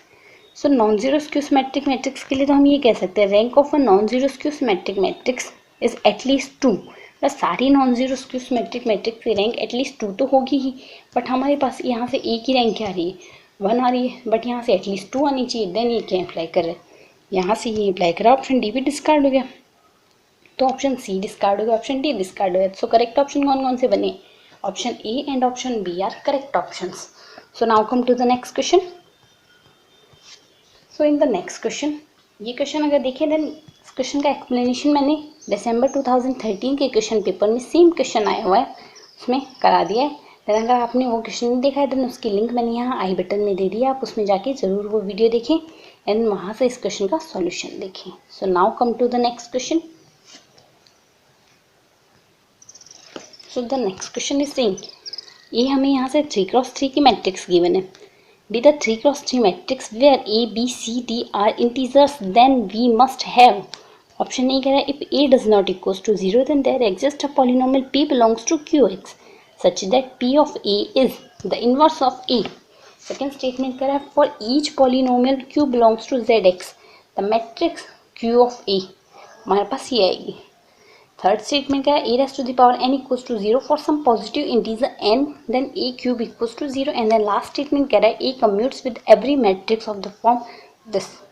so one by one options देखते हैं। फर्स्ट ऑफ ऑल a हमें 3x3 मैट्रिक्स दी है, अपर ट्राइंगुलर मैट्रिक्स है जिसके सारे डायगोनल एलिमेंट इसके आइगन वैल्यूज होंगे, यहाँ से इसकी आइगन वैल्यूज होगी a n इसका डिटर्मिनेंट होगा a क्यूब और if a does not equals to 0 then a is invertible. So यहाँ से ऑप्शन ए डायरेक्टली करेक्ट कर सकते हैं। अगर A does not equals to 0 होगा देन ए इन्वर्टेबल होगा। देन यहाँ से कैसा पॉलिनोमियल एग्जिस्ट करेगा जिसके लिए P A is the inverse of A हो जाएगा क्योंकि every matrix satisfy its characteristic polynomial. Then P of A यहाँ से इसका कैरेक्टरिस्टिक पॉलिनोमियल हो जाएगा मैट्रिक्स ए के लिए, और इससे हम प्रूफ भी कर सकते हैं। अगर प्रूफ देखें इसका देन कैरेक्टरिस्टिक पॉलिनोमियल ऑफ ए क्या आएगा हमारे पास, 3x3 मैट्रिक्स के लिए कैरेक्टरिस्टिक पॉलिनोमियल हम कैसे निकालते हैं, x cube minus trace of A into x square plus trace adjoint of A into x minus determinant of A equals to 0। तो यहाँ से x cube as it is आएगा, ट्रेस क्या आएगा sum of eigen values into x square, trace adjoint होता है product of two eigenvalues का sum, like λ1 into λ2 plus λ2 into λ3 plus λ1 into λ3। तो ये आएगा trace adjoint of A and then product of eigen values equals to determinant of A. तो यहाँ से simply value put कर देंगे, सारी आइगन वैल्यूज है क्या हमारे पास a and a. So sum of eigen values 3 है एंड ट्रेस एडजॉइंट क्या आएगा ए square and then A square 3a square and then product of eigen values a into a which is equal to a cube. So यहाँ से इसके लिए characteristic polynomial simplify हो गया, x cube minus 3a x square plus 3a square x minus a cube equals to 0। So every matrix satisfy its characteristic polynomial. So यहाँ से क्या आ जाएगा, इस इक्वेशन से सिंप्लीफाई होकर वैल्यू आएगी A cube minus 3a square plus 3a square A minus a cube A. So if A does not equals to 0 then यहाँ से ए इनवर्स एग्जिस्ट करेगी। तो ए इनवर्स अगर एग्जिस्ट करेगी देन ये क्या इम्प्लाई कर रहा है, यहाँ से इक्वेशन को ए इनवर्स से ऑपरेट करा देंगे, देन वैल्यू आएगी A square minus 3 small a into capital A plus 3a square into identity. तो यहाँ से ये राइट हैंड साइड में चला जाएगा ए क्यूब इंटू ए इनवर्स। तो यहाँ से ए इनवर्स क्या आ गया, ए इनवर्स सिंप्लीफाई होकर ये आ गया। तो यहाँ से कैसा पॉलिनोमियल पी ए एग्जिस्ट कर रहा है जो ए इनवर्स को डिनोट कर रहा है, क्योंकि ये पॉलिनोमियल आ गया एंड देन ये इनवर्स को डिनोट कर रहा है। देन यहाँ से ऑप्शन ए क्या हो गया, करेक्ट हो गया।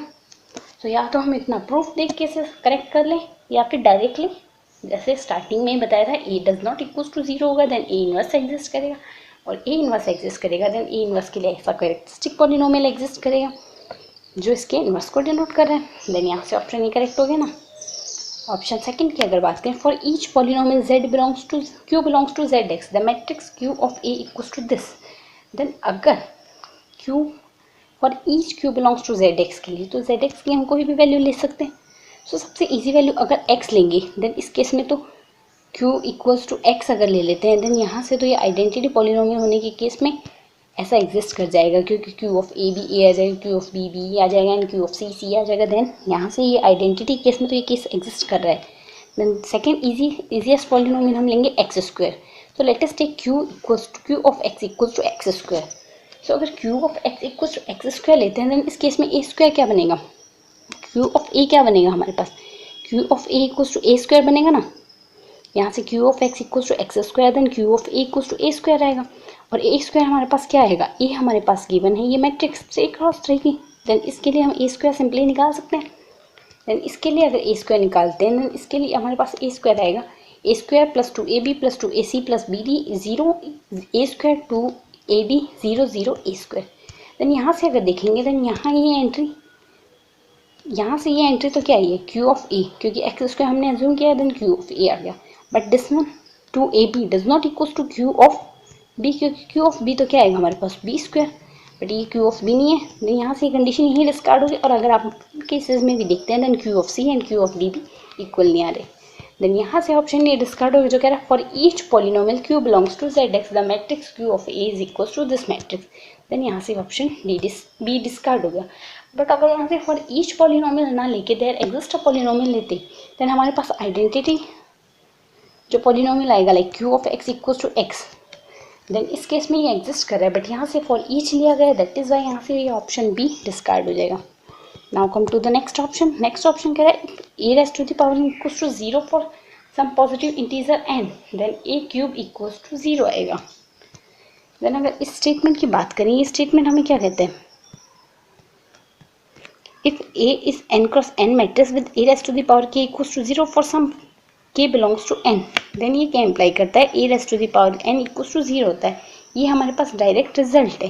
देन इस रिजल्ट से अगर देखें a raise to a n cross n matrix हो जिसके लिए n cross a raise to the power k equals to 0 आ जाए for some k natural number के लिए, देन इस केस में हमारे पास a raise to the power जो n होती है वो 0 आएगी। देन यहाँ से अगर ऑप्शंस की बात करें देन हमारे पास n की वैल्यू यहाँ से क्या है, n की वैल्यू हमारे पास यहाँ से 3 क्रॉस 3 मैट्रिक्स गिवन है।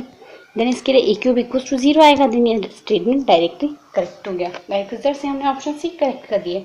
एंड लास्ट ऑप्शन की बात करें, a commutes with every matrix of the form this, मतलब a उन सारी मैट्रिक्स जो इस फॉर्म की उनके साथ कम्यूट करती है।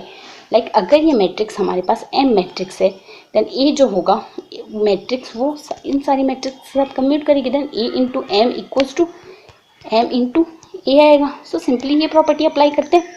देन अगर ये प्रॉपर्टी अप्लाई करेंगे देन यहाँ से क्या आएगा हमारे पास, सो अगर यहाँ से A में जो मैट्रिक्स हो इस टाइप की है एंड हमें जो दूसरी मैट्रिक्स M गिवन हो इस टाइप की, इनका मल्टीप्लिकेशन कराएंगे देन हमारे पास कुछ इस टाइप की मैट्रिक्स फॉर्म होंगी। आप मैट्रिक्स मल्टीप्लिकेशन करवा के देखिए। देन यहाँ से अगर इसमें M इंटू A करके देखेंगे देन स्टिल हमारे पास मैट्रिक्स यही आएगी। सो ये इम्प्लाई करता है A is commute with every other matrix of the form this type. Then यहाँ से कौन कौन से ऑप्शंस करेक्ट बने, here option A, option C and option D are correct options. So now come to the next question. So in the next question, question number 74, given that let P and X equals to X for X belongs to R, let P equals to span of P0, P1, P2 and so on, then P is the vector space of the real valued continuous function on R. Second statement कहता है P is the subspace of all real valued continuous function on R. Third statement कहता है P0, P1 and so on, यानी P जो आ रहा है हमारे पास, यहाँ P तो स्पेन दिया हुआ है बट यहाँ से P0, P1, P2 and so on इनका सेट दिया हुआ है, is linearly independent set in the vector space of all continuous functions on R. And then last statement क्या है, the trigonometric function belongs to P. Then यहाँ से one by one options check करेंगे. First of all P and X हमारे पास ये given है, then इनका स्पेन जो सेट आ रहा है P या रो भी कह सकते हैं आप इसे, देन ये इनके इस सेट के फॉर्म के इक्वल है. तो यहाँ से ऑप्शन नहीं कह रहा P is a vector space of all real valued continuous function हो रहा है. मतलब अगर ये जो P है ये वेक्टर स्पेस होगा सारे रियल वैल्यूड कॉन्टिन्यूस फंक्शन का, देन इसमें सारे real valued continuous function belong करेंगे. लाइक अगर यहाँ से हम जितने भी कॉन्टिन्यूस फंक्शन लेंगे वो सारे इसमें बिलोंग करेंगे. सो अगर फर्स्ट ऑप्शन के लिए first of all P and x हमें x to the power n given है, देन इसके लिए अगर P लिखें then P equals to span of P0, P1 and so on, then P equals to span of 1 P0 यहाँ से क्या आएगा n इक्वल्स टू 0 लेंगे देन 1, n इक्वल्स टू 1 लेंगे then x and x square so on, so 1x x square की form का आएगा P equals to, then यहाँ से क्या आएगा P equals to span of 1x and x square so on, then यहाँ से रूट ऑफ x जो आएगा, रूट ऑफ x भी एक कॉन्टिन्यूस फंक्शन होता है बट रूट ऑफ x यहाँ से span of this set does not belongs to the span of this set, then this one is implying root of x continuous function होते हुए भी अगर इस सेट से बिलोंग नहीं कर रहा, देन इससे सारे कॉन्टिन्यूस फंक्शन बिलोंग नहीं कर रहे, देन ये सारे कॉन्टिन्यूस फंक्शन का वेक्टर स्पेस नहीं बना सकता, then P is the vector space of all real valued continuous function on R. Option discard हो गया. So now come to the next option. Next option क्या है, P is a subspace of all real valued continuous function. हाँ ये इसका subspace हो सकता है क्योंकि अगर हम यहाँ से या तो वन स्टेप टेस्ट लगा दें फिर इनके लीनियर कॉम्बिनेशन से देखें. इसका अगर लीनियर कॉम्बिनेशन लेंगे तो यहाँ से A0, A1x, A2x स्क्वायर इस टाइप का बनेगा ना लीनियर कॉम्बिनेशन. यहाँ से इसके सारे एलिमेंट्स स्पेन गिवन है, देन ये क्या आएगा linear combination of A0 Spain दिया हुआ है, देन इनका लीनियर कॉम्बिनेशन अगर लेंगे then A0, A1x, A2x square so on इस टाइप का आएगा विच इज़ पॉलिनोमियल सबस्पेस है. और अगर ये पॉलिनोमियल सबस्पेस है देन ये पॉलिनोमियल सबस्पेस हो गया ना, देन यहाँ से क्या होगा P is a subspace of all real valued continuous function on R, then यहाँ से स्टेटमेंट डायरेक्टली करेक्ट हो गया. देन ऑप्शन बी करेक्ट हो गया. एंड ऑप्शन सी कहता है P0, P1 and so on is the LI set in the vector space of all continuous function on R. So ये LI set है but यहाँ से हमें तो पता है 1x square so on is the standard basis of polynomial space. ये polynomial space के लिए स्टैंडर्ड बेसिस होता है. अगर बेसिस है देन ये एलाई डेफिनेटली होगा.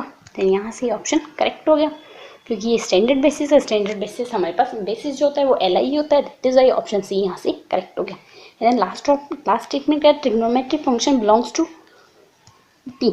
सो अगर ट्रिग्नोमेट्रिक फंक्शन की बात करें देन ट्रिग्नोमेट्रिक फंक्शन यहाँ से बिलोंग नहीं कर रहे क्योंकि अगर हम साइन एक्स कोस एक्स को एक्सपेंशन फॉर्म में लिखें देन उन्हें जरूर यहाँ से 1x स्क्वायर इनकी फॉर्म में डिनोट कर सकते हैं. बट अगर साइन 1/x की बात करें, साइन 1/x तो यहाँ से बिलोंग नहीं करेगा ना क्योंकि 1/x की फॉर्म में यहाँ से एलिमेंट्स नहीं आ रहे. तो देन ये इंप्लाई कर रहा है trigonometric function belongs to P. ये ऑप्शन डिस्कार्ड हो गया. सो यहाँ से कौन से ऑप्शन करेक्ट हुए, option B and option C are correct option. So now come to the next question.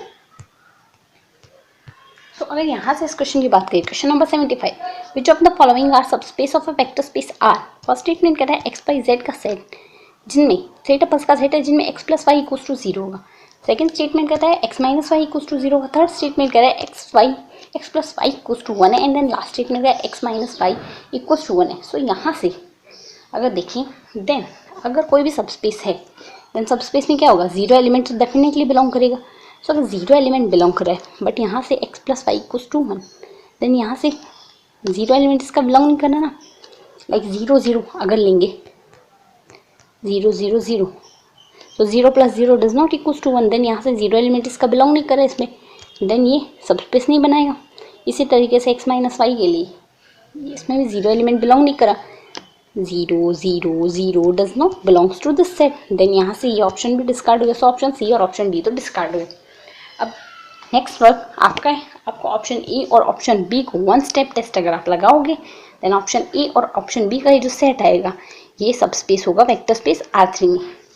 सो आप अगर वन स्टेप टेस्ट अप्लाई करके देखेंगे then option A and option B यहाँ से करेक्ट ऑप्शन होंगे and option C and option D discard हो गए because of 0 element इनमें बिलोंग नहीं कर रहा. Then now come to the next question. So in this question, given that let A is an invertible 4x4 matrix, which of the following are not correct. यहाँ क्या ध्यान देने के लिए, नॉट करेक्ट, देन इसे सबसे पहले जाते ही अंडरलाइन करना होता है, क्योंकि हम नॉर्मली भूल जाते हैं, देन करेक्ट ऑप्शन को करेक्ट करके क्वेश्चन को इनकरेक्ट कर जाते हैं। देन यहाँ से नॉट करेक्ट बताना है। सो फर्स्ट स्टेटमेंट हमें क्वेश्चन में क्या गिवन है, ए इन्वर्टिबल 4x4 मैट्रिक्स है, इन्वर्टिबल है, then rank of A equals to 4 होगी। एंड ऑप्शन पहले ऑप्शंस देख लेते हैं। ऑप्शन बी क्या है, for every vector B belongs to R cube R S to the power 4 A x equals to B has exactly one solution. Third statement कह रहा है dimension of null space of A is greater than equals to 1 and last statement कह रहा है 0 is an eigen value of A. So one by one अगर options देखें, A 4x4 invertible matrix गया, ए invertible है, देन क्या होगा, ए अगर इन्वर्टिबल है determinant of A does not equals to 0 होगा, और अगर डिटर्मिनेंट नॉन जीरो देन 0 इसकी एक आइगन वैल्यू बिल्कुल नहीं होगी, और अगर 0 इसकी एक आइगन वैल्यू नहीं है देन रैंक क्या होगी, n होगी। सो यहाँ से अगर ऑप्शंस देखें तो रैंक इसकी क्या होगी 4। सो रैंक अगर 4 होगी देन नलिटी क्या होगी, नलिटी होगी n minus rank of A. n की वैल्यू यहाँ से क्या है 4x4 मैट्रिक्स, n की value 4 and rank of A 4 minus 4 equals to 0। So nullity of A equals to 0। So dimension of null space of A equals to greater than equals to 1, incorrect option होगा ना, क्योंकि dimension of null space of A equals to यहाँ से क्या है 0। Then options की अगर बात करें, ऑप्शन ए हमें कहता है rank of A equals to 4, हाँ भाई ये rank of A equals to यहाँ से 4 आएगी, बट ये ऑप्शन करेक्ट होगा, हमें इनकरेक्ट पता है, सो ये ऑप्शन डिस्कार्ड किया। ऑप्शन सी हमें कहता है dimension of null space is greater than equals to 1, but dimension of null space equals to 0, then यहाँ से ऑप्शन इनकरेक्ट है, देन करेक्ट हो गया। 0 is an eigen value, A invertible है, 0 इसकी एक आइगन वैल्यू बिल्कुल नहीं होगी, then 0 is an eigen value of A, then option D भी करेक्ट हो गया। तो सी और डी करेक्ट हो गए, ए डिस्कार्ड हो गया, बचा है ऑप्शन बी। ऑप्शन बी अगर देखें, for every vector B belongs to R S to the power 4 A x equals to B has exactly one solution. So अगर A x equals to B system of equation हमने ले ली, A N cross N matrix है, square matrix हो गई, then इसकी rank अगर N आ जाए देन इस केस में ए इन्वर्टेबल होगी, ए इन्वर्टेबल है यहाँ से हमारे पास, देन इसकी रैंक एन है, then A x equals to B has a unique solution, then unique solution होगा, देन ये हमारे पास ये कह रहा है एग्जैक्टली वन सॉल्यूशन, देन ये स्टेटमेंट ट्रू है, बट हमें यहाँ से इनकरेक्ट होता है, देन ये ऑप्शन भी डिस्कार्ड हो गया। देन यहाँ से कौन कौन से ऑप्शन करेक्ट बने, option C and option D are correct option. So now come to the next and last question of, sorry last तो नहीं है, second last. Then in this question given that question number 77, consider a non-zero vector space v1, v2, v3 and v4 and linear transformation phi1 equals to v1 to v2 define है, phi2 हमारे पास v2 to v3 define है, phi3 v3 to v4 define है, such that kernel of phi1 equals to 0, range of phi1 equals to kernel of phi2, range of phi2 equals to kernel of phi3 and range of phi3 equals to v4। then यहाँ से 4 relation given है, then relation देखेंगे, but first of all यहाँ से इन्हें right out करेंगे ये क्या क्या गिवन है। phi1 डिफाइन है v1 to v2, phi2 define है v2 to v3, phi3 define है v3 to v4। Then kernel of phi1 equals to 0 and range of phi1 equals to kernel of phi2, range of phi2 equals to kernel of phi3 and range of phi3 equals to v4, ये right out कर लिया।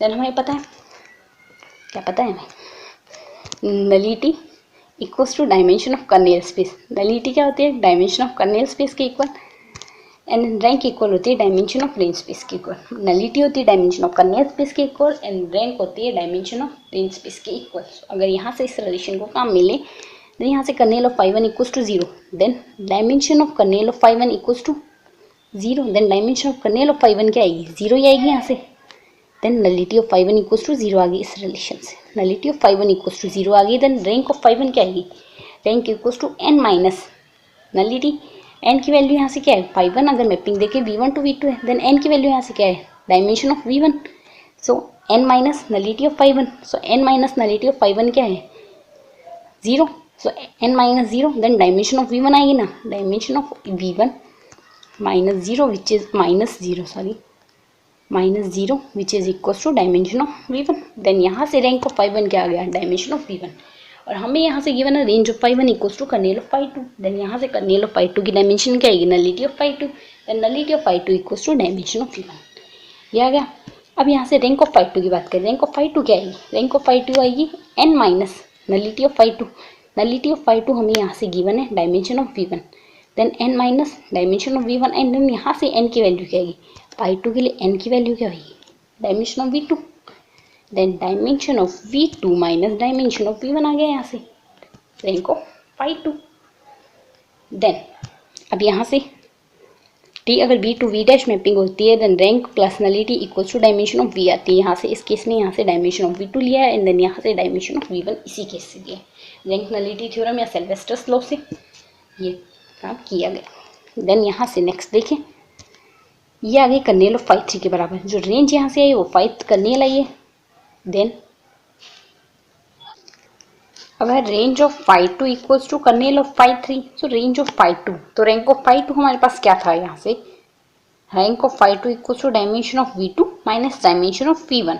Then यहाँ से ये है equal kernel of phi 3, then dimension of kernel of phi 3 equals to nullity of phi 3, then which this one is equals to nullity of phi 3।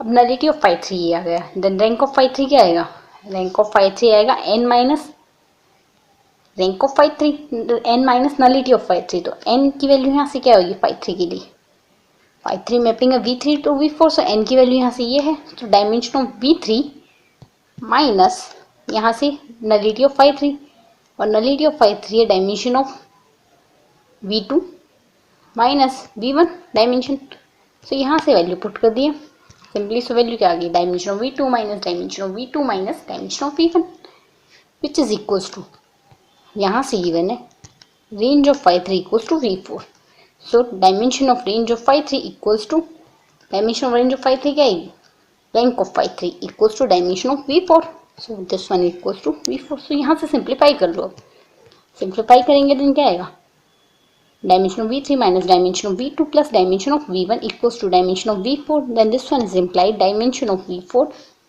Dimension of यहाँ से क्या आएगा, इन सबको राइट हैंड साइड में शिफ्ट कर देंगे ना, तो वैल्यू आएगी minus dimension of V1 plus dimension of V2 minus dimension of V3 plus dimension of V4 equals to 0। So options क्या कहते हैं, ये फर्स्ट ऑप्शन के सिमिलर है ना, minus V1 dimension of V1 plus V2 minus V3 dimension plus V4 equals to क्या है 0। So option A correct होगा, और ऑप्शन ए करेक्ट हो, सो अगर ऑप्शन ए करेक्ट आएगा, सो अगर ऑप्शन ए करेक्ट आएगा सिंपली ऑप्शन सी डिस्कार्ड हो गया, क्योंकि यहाँ से आप देखोगे ये लेफ्ट हैंड साइड सेम है बट राइट हैंड साइड भी सेम है, बट यहाँ से इनइक्वलिटी आ गई, यहाँ से इक्वल्स टू है, देन यहाँ से ऑप्शन सी डिस्कार्ड हुआ। सिमिलरली ऑप्शन डी कह रहे हैं option D does not equals to 0 है, सो ऑप्शन डी डिस्कार्ड हुआ।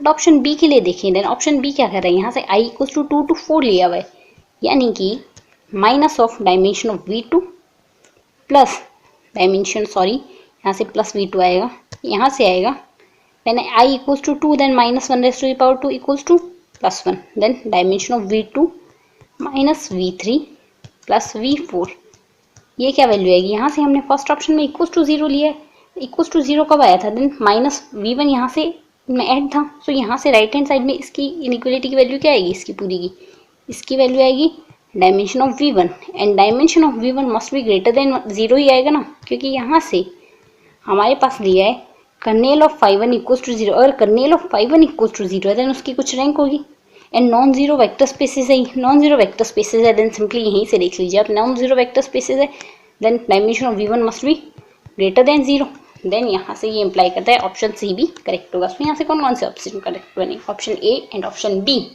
Are correct options. So now come to the next question, so this one is last question of this video. So in this question given that question number 78, let u be a real n cross 1 vector satisfying u transpose u equals to 1 where u dash denotes the transpose of u.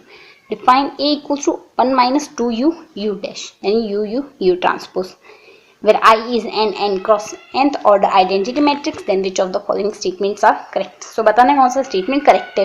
First statement देखें, first statement कह रहा है a singular, second statement कह रहा है a square equals to a, third statement कह रहा है trace of a equals to n minus 2, and then last statement कह रहा है a इक्वल्स टू d a square equals to identity. So यहाँ से गिवन फर्स्ट ऑफ ऑल क्या क्या गिवन है, गिवन है हमें u n क्रॉस 1 वेक्टर है, u transpose u equals to 1 है, and a equals to 1 minus 2 u transpose है। देन यहाँ से ए के बारे में पूछा है, चार ऑप्शन, तो अगर ऑप्शंस देखें देन u अगर वेक्टर ले, लाइक u किस टाइप का वेक्टर होगा, n क्रॉस 1 मैट्रिक्स है, सो इसमें sorry 1 cross n, n cross 1 है, एन क्रॉस 1 है, देन इसका ट्रांसपोज की वैल्यू देख लें या फिर इसकी वैल्यू आएगी, देन इसमें एन रोज आएगी एन एक कॉलम आएगा। सो यहाँ से इसका ट्रांसपोज अगर लेंगे देन इसे इसके ट्रांसपोज में अगर डिनोट करते हैं इसे डिनोट कर सकते हैं। So u equals to A1 A2 and so on AN transpose है, यू यहाँ से आएगा हमारे पास, सॉरी यहाँ से यू हमारे पास है ये, देन इसे हमने इस फॉर्म में लिखा है, ठीक है। सो यू ट्रांसपोज क्या आएगा, यू ट्रांसपोज यहाँ से आएगा। सो यू ट्रांसपोज हमारे पास क्या है, u into u transpose equals to हमारे पास यहाँ से ये एन क्रॉस 1 का, ये 1 क्रॉस एन का, देन हमारे पास यू ट्रांसपोज क्या बनेगा, एन क्रॉस एन का। तो यहाँ से सिंपली हमने सिंप्लीफाई कर दिया है, देन यहाँ से एन क्रॉस एन की एक मैट्रिक्स बन गई। और यू ट्रांसपोज यू हमें क्या गिवन है, यू ट्रांसपोज यू यहाँ से अगर देखेंगे देन 1 क्रॉस 1 का आएगा, क्योंकि ये है हमारे पास 1 क्रॉस एन में और ये है हमारे पास एन क्रॉस 1 में। सो यहाँ से ओवरऑल जो रिजल्टेंट मैट्रिक्स बनेगी वो 1 क्रॉस 1 की बनेगी, वो आ रही है हमारे पास A1 square plus A2 square and so on AN square equals to 1। ये हमारे पास एक इक्वेशन आ गई। So I equals to A minus 2U transpose दिया है 2U U transpose, then I minus 2U U transpose क्या आएगा, यहाँ से U ट्रांसपोज हमारे पास ये आएगा, I माइनस 2U ट्रांसपोज आप देख सकते हैं क्या आएगा सिंप्लीफाई करके, ये इनको सेन मैट्रिक्स बन गई। देन यहाँ से इसका ट्रेस क्या आएगा, ऑप्शन सी में ट्रेस की बात पूछी हुई है, then trace of A equals to क्या आएगा, sum of diagonal elements, then 1 minus 2A square plus 1 minus 2A2 square and so on 1 minus 2AN square. Then ये एन टाइम ऐड हो रहा है, सो 1 प्लस अगर एन टाइम इसमें add करते जाएंगे देन क्या आएगा एन सिंपली यहाँ से ये क्या आएगा 2 कॉमन आ जाएगा -2, then A1 square plus A2 square and so on AN square आएगा। एन इक्वेशन सेकंड में हमने यहाँ से इसकी वैल्यू क्या ली, इसकी वैल्यू है 1, देन यहाँ से क्या वैल्यू आ जाएगी n minus 2 into 1 which is equal to n minus 2, और यही हमें ऑप्शन सी में दिया हुआ trace of n into n trace of a equal to n minus 2। So option C यहाँ से करेक्ट हो गया। एंड देन अगर बाकी ऑप्शन देखें देन यहाँ से u transpose u equals to identity given है, देन ये क्या सिंप्लीफाई करता है, ये हमें सिंप्लीफाई करता है, ये जो यहाँ से u जो वेक्टर होगा ये हमारे पास यूनिट वेक्टर होगा। सो यहाँ से अगर इस वेक्टर की बात करें देन ये किस टाइप का वेक्टर हो, u हमारे पास कुछ इस टाइप का वेक्टर होगा, u equals to 1 and so on 0 and u transpose क्या आ जाएगा 1 एंड सो ऑन 0 इस टाइप से। सो u ट्रांसपोज क्या आ गया, u transpose u equals to आ गया ना हमारे पास 1। सो यहाँ से u ट्रांसपोज जो n क्रॉस n की मैट्रिक्स बनेगी वो कुछ इस टाइप की मैट्रिक्स बनेगी। ये मैट्रिक्स क्या है हमारे पास सिंगुलर, सॉरी ये मैट्रिक्स तो नहीं, ये तो हमारे पास सिंगुलर मैट्रिक्स है, बट a इक्वल्स टू क्या बनेगा, a इक्वल्स टू अगर यहाँ से सिंप्लीफाई करेंगे देन a हमारे पास आइडेंटिटी तो ये है एंड 2u ट्रांसपोज ये आएगी, देन यहाँ से आइडेंटिटी मैट्रिक्स क्या बनेगी, ये मैट्रिक्स बनेगी एक डायगोनल मैट्रिक्स है जिसके फर्स्ट डायगोनल की फर्स्ट A11 एंट्री तो -1 है एंड देन बाकी सारी एंट्रीज 1 है। इसका डिटर्मिनेंट क्या है, डायगोनल एंट्रीज का multiplication which is equal to -1, ये डिटर्मिनेंट है does not equal to 0, then a क्या होगा, a होगा नॉन सिंगुलर, a होगा इन्वर्टिबल, एंड देन साथ ही अगर a स्क्वायर निकालेंगे देन डायगोनल मैट्रिक्स है, देन इजीली इसके लिए स्क्वायर फाइंड आउट कर सकते हैं जो क्या आ रहा है आइडेंटिटी मैट्रिक्स। सो अगर ये आइडेंटिटी मैट्रिक्स है देन कौन कौन से ऑप्शन सिंप्लीफाई हो गए यहाँ से इजीली, यहाँ से सिंप्लीफाई होगा a square equals to identity, a square does not equals to a and a is invertible then a is not singular. So यहाँ से कौन कौन से ऑप्शन करेक्ट बने, यहाँ से करेक्ट ऑप्शंस बने हैं option C and option D are correct options. तो आज की इस वीडियो में हमने जून 2015 में पूछे गए लीनियर अलजेब्रा के पार्ट बी के total 6 question and then part C के टोटल 10 क्वेश्चन डिस्कस किए। सो अगर आपको वीडियो पसंद आया हो तो वीडियो को लाइक शेयर एंड चैनल को सब्सक्राइब करना ना भूलें। Thank you.